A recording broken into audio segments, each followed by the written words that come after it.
So we're now broadcast to the world, well, those who are interested in watching from other parts of the world. So we welcome all those people online. I need to indicate a couple of housekeeping matters at the commencement of this section, and that is if there's an evacuation alarm sounded, you move out the doors that you came in, and then you head left out onto the apron under the portico, if that happens, and follow the directions of hotel staff. And equally, for those needing or looking for the toilets, out that door and to the right, opposite to the evacuation way. So thank you for that. Well, welcome again to this section. This is going to be an important part of our industry moving forward. The executive, probably over a year ago now, started looking at occupational health and safety in our industry, but also design of distilleries, design and space use in distilleries. We found over a number of entities, over a number of agencies that we were working with, dealing with, there was so much inconsistency, there was interpretation differences, and there were different standards applied across the state. And this ranged not just from agency to agency, but from local government through building surveyors. And we were quite concerned on a number of fronts, and speaking with a number of you in this room and others, we were very proactive. And as an executive, we started to look into this area. So our first point of contact, we actually met with Paul from WorkSafe Tasmania, and we had a meeting in Launceston, and that commenced the ball rolling. Since then, we've met with many other agencies. We've met with Tas Fire Service, building surveyors, local government representatives, and more recently, ministerial representation and department secretary level. So we've gone right across the spectrum. We've engaged people to assist us with this. We're looking for funding to assist us in developing a far better strategy, and we have a long-term game and a long-term aim, and that is to change the building code of Australia and to change some of the codes and the AS or the standards in Australia in relation to distilleries. We are currently thrown into the petrochemical industry, which we are not. We're totally different. But that's just where we've been thrown in for convenience because no one's really sat down and thought about us before. Well, we're changing that, and with our representation to the federal government, we're hoping that we can actually be a pilot for all of Australia and change the code for all of Australia's distilleries and change the practices and make sure it's safe.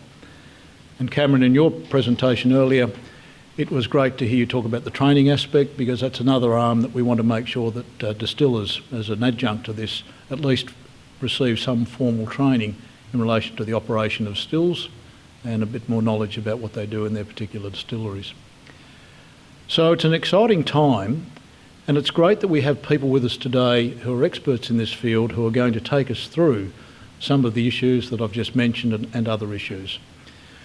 I'd particularly like to thank, just at the outset, Damien Mackey, who, with me, he's assisted me greatly, and we are working on behalf of the executive, on behalf of you, with all the meetings that we have with many and varied people, and we're getting a great response all the way through. And it's because the Tasmanian Whisky and Spirits Association have been proactive. We haven't sat back and waited. We have gone to government, we've gone to agencies, we've gone to professionals, we've sought help, and now we're on the track of developing, hopefully, sensible, pragmatic and safe guidelines for our industry, as well as developing a training package further down the track. And then if we can succeed in changing the codes and standards in Australia, I think that would be a great feather in our cap as an industry in this state. So could I introduce now Mr. Paul Kilby, and Paul is the Manager of WorkSafe Advisory Service for Tasmania.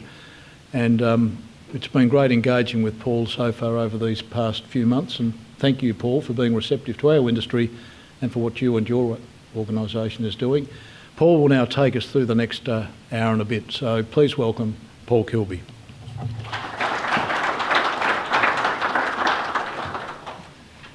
Thank you, everybody. So I've got a couple of segments today. To start off with, I'm just going to talk a little bit about Better Work Tasmania, and then I'll be back later on in the program to talk about the advisory service and hopefully what that can do for you people going forward with safety in your individual workplaces. So Better Work Tasmania is an initiative to and a collaborative approach to improving and supporting industry in Tasmania. In 2007, following a review of the work health and safety legislation, the Work Cover Board recommended that a mechanism be designed to reinvigorate work health and safety in Tasmanian businesses.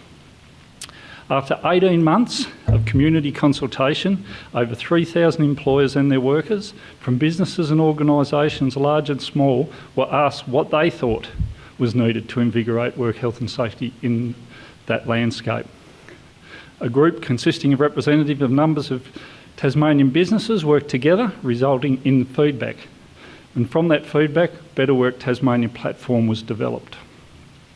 Free of charge and facilitated by WorkSafe Tasmania, it provides everybody that joins the program a consolidated source of information as well as virtual meeting places to network, mentor and share work health and safety resources and ideas. So today, WorkSafe facilitates the 30-second session, live stream and recorded, and you'll be able to find that on our website at a later date.